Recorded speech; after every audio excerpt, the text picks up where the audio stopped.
Good morning students. मैं Dilip Shastri, GNS public senior secondary school Pilibanga से हूँ। प्रिय विद्यार्थियों, आज हम भारत के आकार और स्थिति के बारे में चर्चा करेंगे कि भारत की स्थिति जो विश्व मानचित्र में किस तरह से और इसका क्षेत्रफल कितना है, इससे संबंधित आज अध्ययन करेंगे। भारत क्या प्राचीन संस्कृतियों में से एक मानी जाती है।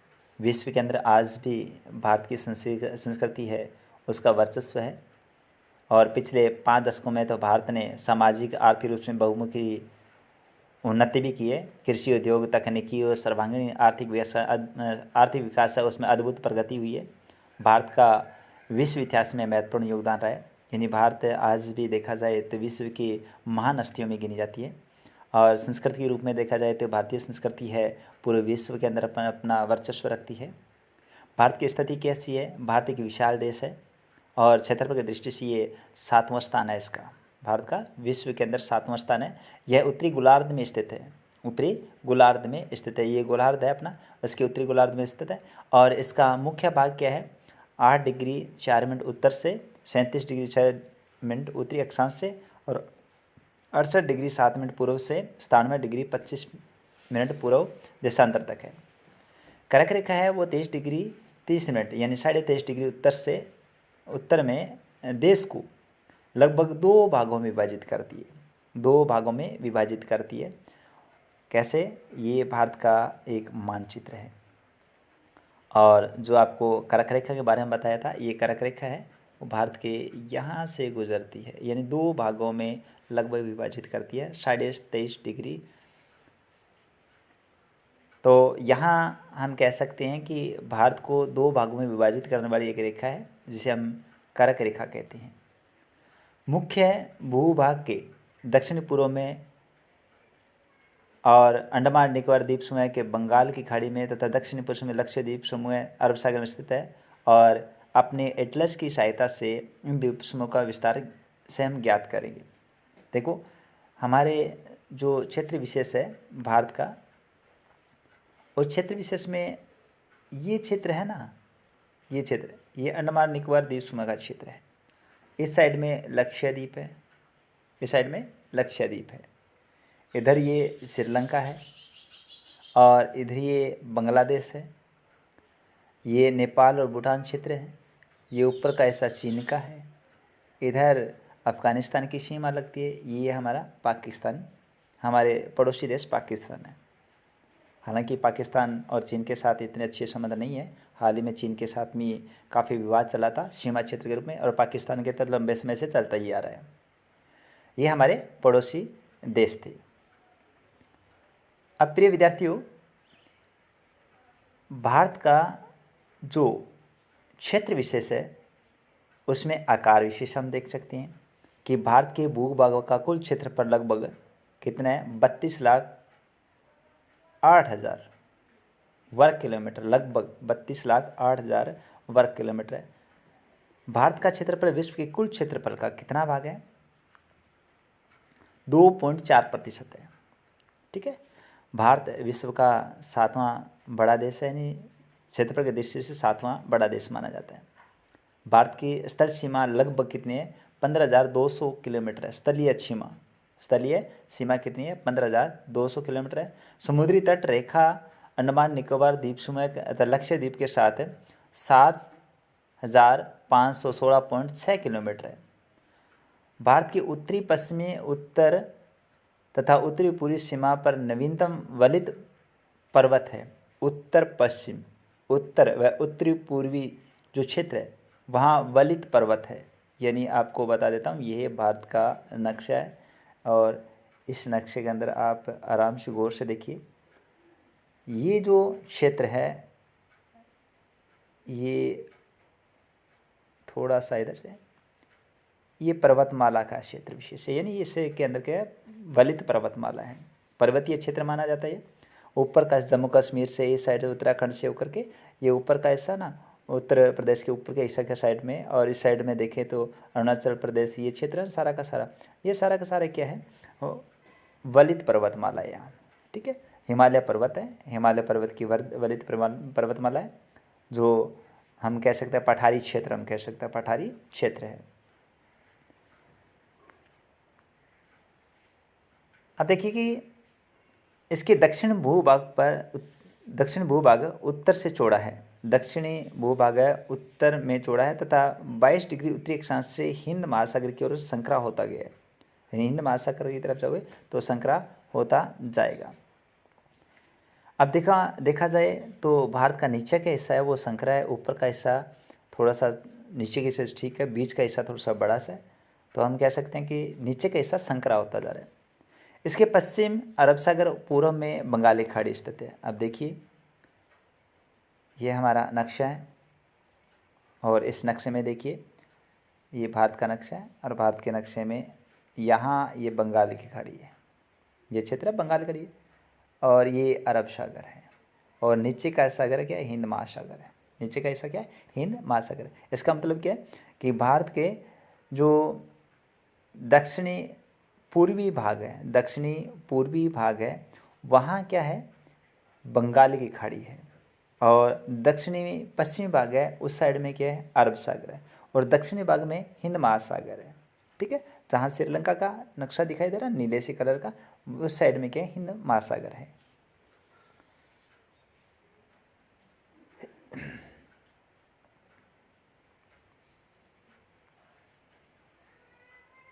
चित्र 1.3 में देखिए अक्षांश और देशांतर का विस्तार किस प्रकार, लगभग 30 डिग्री है, किंतु फिर भी पूर्वी पश्चिमी का विस्तार क्या दक्षिणी उत्तर दक्षिण के विस्तार की अपेक्षा कम प्रतीत होता है।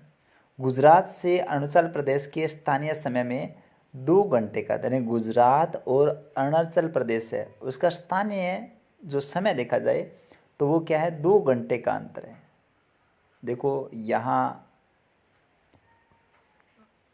ये भारत का नक्शा है, भारत का नक्शा में यहाँ अरुणाचल प्रदेश है और इस साइड में गुजरात है। यानी इन दोनों के बीच में जो देखा जाए स्थलीय जो समय है उसमें 2 घंटे का अंतर है। यहाँ सूर्य उदय होता है, ठीक है, पूर्व दिशा में इस साइड में उदय होता है, तो यहाँ क्या है 2 घंटे पहले, उसके बाद में यहाँ जब उदय होगा तो 2 घंटे बाद में। कहने का मतलब है इन दोनों का समय जो अंतर दिया गया है वो कम से कम 2 घंटे का है, कम से कम 2 घंटे का माना गया। तो इसका मतलब है अरुणाचल प्रदेश और गुजरात का समय स्थलीय समय है उसमें 2 घंटे का अंतर माना जाता है। ठीक है, उसके बाद में क्या है, परंतु फिर भी पूर्वी पश्चिमी का विस्तार उत्तर दक्षिण के विस्तार की अपेक्षा कम प्रतीत है। ठीक है, अब देखिए कि 22 डिग्री 22.5 डिग्री पूर्वी देशांतर रेखा को भारत की मानक रेखा यामयोत्तर माना गया, यानी जो दोनों राज्यों हैं गुजरात और अरुणाचल प्रदेश है दोनों के बीच में जो समय दिया गया है वो 2 घंटे का अंतर है। लेकिन 82 डिग्री पूर्वी देशांतर रेखा ऊपर से नीचे उसकी मानक समय रेखा है उसको सही माना गया कि इसके अनुसार क्या है समय को निर्धारित किया जाएगा। यानी मानक समय रेखा कैसे आपको बताऊं कि ये जो रेखा है भारत के अंदर ऐसे रेखा गुजरती है, इस रेखा को हमने क्या किया मानक रेखा, सॉरी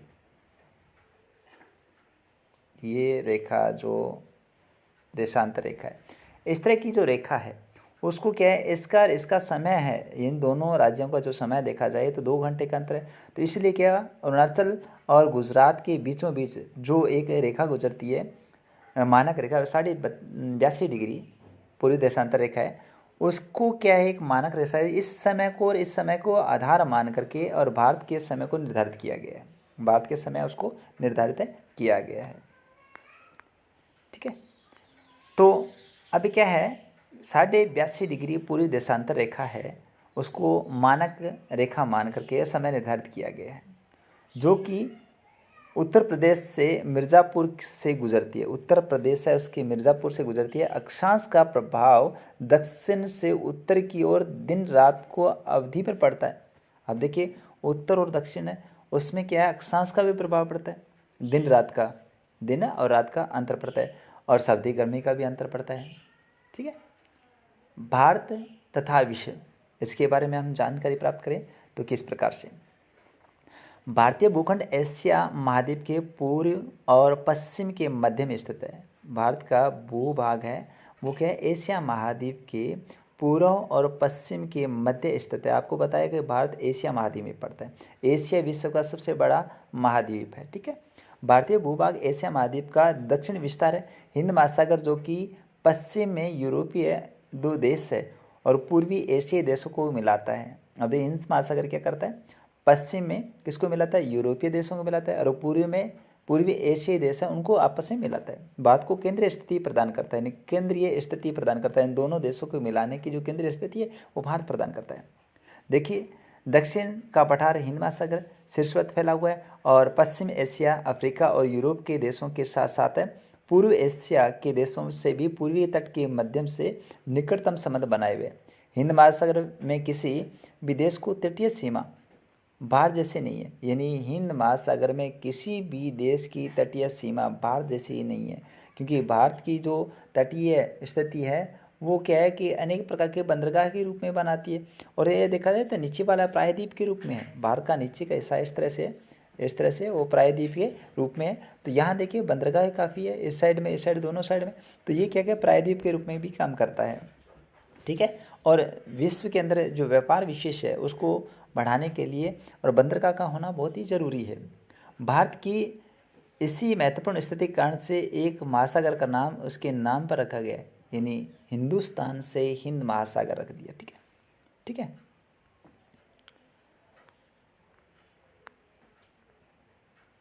आप देखिए अपने भारत की स्थिति के बारे में चर्चा करते हैं। देखिए भारत की पूर्व से पश्चिम की जो लंबाई है वो कितने किलोमीटर, 2933 किलोमीटर है। और उत्तर से दक्षिण की लंबाई है वो 3214 किलोमीटर की है। उत्तर से उत्तरी क्षेत्र और दक्षिण का कोना दोनों के देखें क्षेत्र है वो कितना है, 3214। और पश्चिम से पूर्व का क्षेत्र विशेष देखें तो 2933 किलोमीटर है। तो विद्यार्थियों इन दोनों क्षेत्रों में उत्तर से दक्षिण और पूर्व से पश्चिम जो इसमें अंतर कितना है ये नोट कर लेना आप, ठीक है।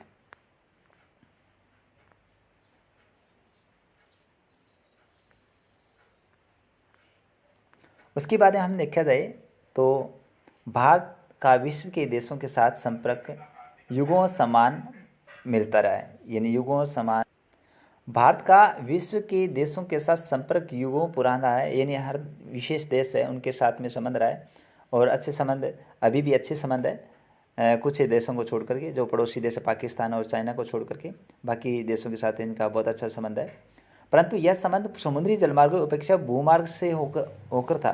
पहले किसके साथ था कि संबंध समुद्री मार्ग की अपेक्षा भूभाग से अधिक था और उत्तरी पर्वतों के दर्रों से अनेक यात्री प्राचीन काल में भारत आए थे। उत्तरी जो पर्वत है उसके क्षेत्र से अनेक यात्री भारत आए थे, जबकि समुद्री मार्ग बहुत समय तक ज्ञात नहीं थे। अब तो क्या समुद्री मार्ग ज्ञात हो गया, तो समुद्री मार्ग का ज़्यादा इसका उपयोग करने लगे। पहले समुद्री मार्ग का ज्ञान नहीं था, ठीक है। इन मार्गों से प्राचीन समय विचारों और वस्तुओं का आदान प्रदान होता रहा है, यानी इन मार्गों से प्राचीन समय उसे विचारों और वस्तुओं का आदान प्रदान, जितने विचारों का आदान प्रदान संस्कृति संबंधित या कोई व्यापार संबंधित है वो क्या है, इन्हीं मार्गों से हुआ था। भारत का प्राचीन मध्य यानी भारत का पश्चिम मध्य और पूर्वी एशिया तथा दक्षिणी एशिया के पड़ोसी देशों के साथ में एक अद्भुत संपर्क रहा है। किसके साथ में, पश्चिमी मध्य, ठीक है, और पूर्वी एशिया तथा दक्षिणी एशिया के पड़ोसी देश जितने थे उसके साथ में अद्भुत संबंध रहा है। अब देखा जाए तो अफगानिस्तान है, इधर इराक ईरान है, ठीक है, उसके बाद में फ्रांस है, ठीक है, ब्रिटेन है, इनके साथ संबंध अच्छा रहा है, आज भी संबंध अच्छे हैं, ठीक है। और एशिया के पड़ोसी देश है, एशिया के जितने भी पड़ोसी देश हैं, एशिया के पड़ोसी देशों के साथ में एक अद्भुत संपर्क है। इसी प्रकार उपनिषदों के विचार, रामायण, पंचतंत्र की कहानियाँ, भारतीय अंक, दशमलव प्रणाली आदि संसार के विभिन्न भागों तक पहुँच के। अब देखो भारतीय संस्कृति है, इसका संबंध है बहुत से देशों के साथ में, क्योंकि भारतीय संस्कृति को मनाने वाले बहुत से लोग हैं। और आजकल तो क्या है, रामायण है, महाभारत है, गीता है, इनका अनुवाद भी किसके रूप में होने लग गया है, आजकल अनुवाद भी अनेक भाषा में हो चुका है इनका, और पंचतंत्र की कहानियाँ हैं, ठीक है, भारतीय उपनिषद के विचार है, ये सभी का जो भारतीय संस्कृति है इसका विस्तार काफ़ी देशों से हुआ है, विस्तृत हो चुकी है, जिस कारण से ये कह सकते हैं भारतीय संस्कृति है अपना वर्चस्व आज भी कायम रख रखी है, ठीक है। और भारतीय अंक एक दशमलव प्रणाली आदि संसार के विभिन्न भागों तक पहुंच सके। मसाले, मलमल आदि के कपड़े तथा व्यापार के अन्य सामान भारत के विभिन्न देश है उसमें ले जाए जाते हैं। इसके विपरीत यूनानी स्थापत्य कला तथा पश्चिमी एशिया की वास्तु कला के प्रतीक मीनारों व गुंबदों का प्रभाव हमारे देश के विभिन्न भागों में देखा गया। अब ये भी देख सकते हो आप कि भारत के अंदर बहुत से सैलानी आते हैं, क्योंकि भारत के अंदर अनेक राजाएँ थे। और ये हमारा राजपूताना है, राजस्थान है, उसके अंदर तो अनेक गढ़, अनेक प्रकार की प्राकृतिक ऐतिहासिक स्थल और अपने ये कहते हैं स्मारक विशेष बने हैं जिनको देखने के लिए सैलानी आती हैं, ठीक है। ये सारी स्थापत्य कला विशेष देखें तो बहुत ज़्यादा है, ठीक है। तो ये कह सकते हैं कि आज भी भारत की तरफ बहुत से देशों का झुकाव है, चाहे आर्थिक विचार से देखा जाए, चाहे व्यापारिक दृष्टि से देखा जाए, या अपने अपने कह सकते हैं संस्कृति की दृष्टि से देखा जाए, चाहे ज्ञान की दृष्टि से देखा जाए, तो भारत की तरफ झुकाव काफ़ी है। भारत के पड़ोसी देश है, भारत का दक्षिणी एशिया की एक महत्वपूर्ण स्थान माना जाए, भारत को एक दक्षिणी एशिया के एक महत्वपूर्ण स्थान के रूप में जाना जाता है। भारत में 29 राज्य और 7 केंद्र शासित प्रदेश है, 29 राज्य और 7 केंद्र शासित प्रदेश है। अब ये चित्र 1.5 में दर्शाया गया है, ठीक है। अब हम कह सकते हैं कि पश्चिमी और पूर्वी तट पर केंद्र शासित क्षेत्रों की संख्या ज्ञात कीजिए। पश्चिमी और पूर्वी तट पर केंद्र शासित प्रदेश कौन कौन से है, क्षेत्र के आधार पर सबसे बड़ा सबसे छोटा राज्य कौन सा है, ठीक है। सबसे बड़ा राज्य तो आपको पता ही होना चाहिए कि कौन सा है, ठीक है, राजस्थान है। और सबसे छोटा कौन सा है ये आप ज्ञात करके लिखोगे। और कौन से राज्य अंतर्राष्ट्रीय सीमा तथा समुद्र तट को स्पर्श करते हैं, यानी कौन कौन से राज्य हैं जो अंतर्राष्ट्रीय सीमा को और समुद्र तट को स्पर्श करते हैं, ठीक है। पाकिस्तान, चीन, म्यांमार, बांग्लादेश की सीमाओं को छूने वाले राज्यों के अलग अलग विभाजन करने, ये सारे आप बुक कॉपी में करें, जो क्वेश्चन मैं लास्ट में दे दूंगा। भारत की भूमि की सीमाएं व पश्चिमी में पाकिस्तान और अफगान के साथ, और उत्तर में चीन यानी तिब्बत जिस पे चीन ने कब्जा कर रखा है, और अपना वर्चस्व आजकल तो नेपाल और भूटान पर भी अपना हाथ आजमा रहा है, और नेपाल के अंदर तो काफ़ी क्षेत्र को इसने अपने कवर कर चुका है, और अपने सेनाएं विशेष है वो भी ले। तो ये चीन की ये पुरानी रणनीति है, और इसके अनुसार वो आगे बढ़ता रहा, भारत के साथ था, लेकिन भारत के साथ में अब द्विपक्षीय वार्तालाप के कारण से ये पीछे हट चुके हैं, और कुछ हिस्से को तो इसने कब्जा कर भी रखा है, ठीक है। भूटान के साथ तथा पूर्व में म्यांमार व बांग्लादेश के साथ भी इनका भारतीय सीमा है वो लग रही है, और अपने ये कह सकते हैं यह भारत के पड़ोसी राज्य भी हैं, सॉरी देश भी हैं। अब इधर देखिए पाकिस्तान, ये पाकिस्तान है, ठीक है, और ये अफ़गानिस्तान है, और इधर देखा जाए तो चीन है, ठीक है, और चीन का क्षेत्र आ गया। चीन के क्षेत्र के बाद ये नेपाल आ गया, ये भूटान आ गया। ये भूटान के और नेपाल के बीच में एक सिक्किम राज्य है हमारा भारत का, सबसे शानदार राज्य, सबसे शानदार राज्य, और इस पे भी इसने चीन ने अपने आँखें गड़ो रखी है ताकि इसको अपने कब्र में कर ले, यानी इसको भी अपने अधीन कर ले। और इधर देखा जाए म्यांमार है, और इस साइड में देखा जाए तो बांग्लादेश है, जिसे पूरी पाकिस्तान बोला जाता था पहले, लेकिन पश्चिमी पाकिस्तान अब, लेकिन अब ये बांग्लादेश से अलग राज्य स्टेट अपने कंट्री बना दी। भारतीय सेना उसके साथ 1971 के अंदर युद्ध हुआ था, इस कारण से स्वतंत्र करवाया था इसको। इसके अलावा यहाँ हमारा एक पड़ोसी देश है श्रीलंका, यह हमारी बंगाली की खाड़ी है, ठीक है, और ये हमारा लक्षद्वीप है, ठीक है, लक्षद्वीप है, छोटे छोटे द्वीप दिख रहे हैं, लक्षद्वीप है, ये भारत की क्षेत्रीय सीमा के अंदर अंतर्गत आते हैं, ठीक है। नीचे का हिस्सा है वो क्या है, हिंद महासागर का है, ठीक है। थोड़ा मानचित्र आप एक बार भरने की कोशिश कीजिए कि कौन कौन से, एक मानचित्र लेंगे, और मानचित्र के अंदर के जितने भी हमारे पड़ोसी देश है उनके नाम लिखोगे, और उनकी जो क्षेत्रीय सीमा विशेष है वो कितनी है ये आप मानचित्र में लिखोगे।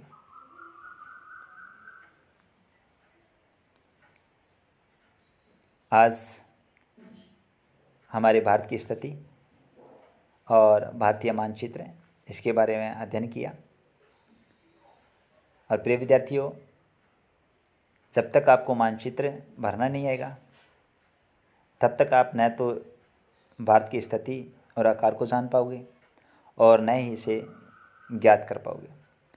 जैसे हम कह सकते हैं कि भारतीय मानचित्र में ये देखिए अंतर्राष्ट्रीय क्षेत्र विशेष है। अपने कह सकते हैं हवाई पोर्ट, जिसको मुंबई है, कलकत्ता है, चेन्नई है, दिल्ली है, ये 4 ऐसे क्षेत्र हैं जो अंतर्राष्ट्रीय रूप से बहुत ही महत्वपूर्ण है माने जाते हैं, स्थलीय जलीय दोनों रूप में।